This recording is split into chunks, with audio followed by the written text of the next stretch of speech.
వారేవా పెద్దపల్లి జిల్లా ఆర్టీఏ అధికారులు లంచాలు తీసుకున్నట్లా చాలా డెడికేషన్ చూపిస్తున్నారట కదా. అవినీతిలా ఆర్టీఏ శాఖను టాప్ ప్లేస్లో ఉంచాలన్న తండ్లాట ఒకటే కాదుల్లా, వాళ్ళ రవాణా శాఖల పెద్దపల్లికే ఫస్ట్ ప్లేస్ దక్కాలని మస్తు తాపత్రయపడుతున్నారట. ఎంత ఆదర్శమూర్తులో కదా. ఇందుకు ఈ ముచ్చట ఎట్లా బయటపడ్డదంటే ఇగో గీ అన్న చేయబట్టి. అగో గీనేంది లారీ మీదకి ఎక్కి ఏదో లొలి ఎత్తుండో.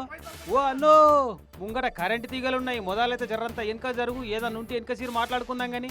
ఆఫీసర్ కూడా బయటికి ఎత్తలేడు అంటే వీళ్ళు సోమరి చూస్తారు. వీళ్ళు నా పైసలు ముఖ్యమా, నా పైసలు ఇంకా తీసుకోరు, తీసుకోరు ఏర్కోరి పైసలు,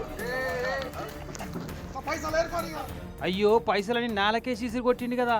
అయితే ఈ పెద్దపల్లి ఆర్టీఏ అధికారులట లారీకి నెలకు 8,000 రూపాయల చొప్పున లంచం వసూలు చేస్తున్నారట. ఇక అలా ఉసుక కొడతారో మట్టి కొడతారో మన్ను కొడతారో పైసలు అయితే ఇవ్వాలి, పని కాని గంతే. పొరపాటున ఇయ్యకుంటే మాత్రం వెంటనే బండిని దొరకబట్టి కేసు రాసి సీజ్ చేస్తున్నారట. అయితే ఈ అన్న అట్లా పైసలు ఇయ్యనందుకే లారీని పట్టుకొచ్చిరట. ఇక అదే లారీ ఎక్కి గిట్లా లంచాలకు ఎగబడతారా, పైసలు ఇవ్వకుండా ఇట్లా బండిని పట్టుకొస్తారా, అయితే నేను ఇక్కడనే కరెంటు తీగలు పట్టుకొని వస్తా అని చెప్పి ఆర్టీఏ అధికారులు చేస్తున్న అన్యాయం గురించి మొత్తుకుంటుండు. గిట్లా బండిని రిలీజ్ చేసుకున్నాం, పైసలు తయారు చేసుకున్నా తీసుకొని వచ్చేలా ఇంకో బండి దగ్గర చేసి నైట్ 12 గంటలకి 3 బళ్ళు సీజ్ చేసాడు. మూడు అక్కడ బసనార్ పోలీస్ స్టేషన్ ఉన్నది, ఇంకో కాడు ఉన్నది. నా ఎంబడే పడ్డారు వీళ్ళు.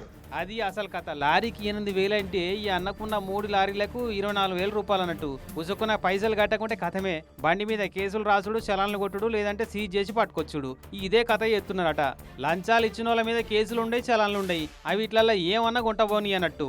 అరే వా, ఎంత మంచి కండిషన్లు ఆఫర్లు ఉన్నాయి చూడు ఈ పెద్దపల్లి ఆర్టీఏ అధికారులయ్యి. మరి లారీకి 8,000 అంటే టూరిస్టులు, టాక్సీలు, 2 వీలర్లు వాటన్నిటికి ఏమేమి రేట్లు ఫిక్స్ చేసిర్రో సార్లు. మంచిగుంది పట్టు. అవినీతిలో ఆర్టీఏ శాఖకు ఫస్ట్ ర్యాంక్ వచ్చేటట్టు చేసి పేరు నిలబెడతందుకు ఏమాత్రం కాంప్రమైజ్ అయితలేరు కదా అని తిడుతున్నారట. లారీకి ఇన్నొద్దుల సంది కడుపులో దాచుకున్న కోపాన్నంతా కక్కి పైసలు ఇసిరి కొట్టిన ఈ అనిల్ గౌడ్ అన్న బాధ చూసిన పెద్దపల్లి పబ్లిక్ అంతా.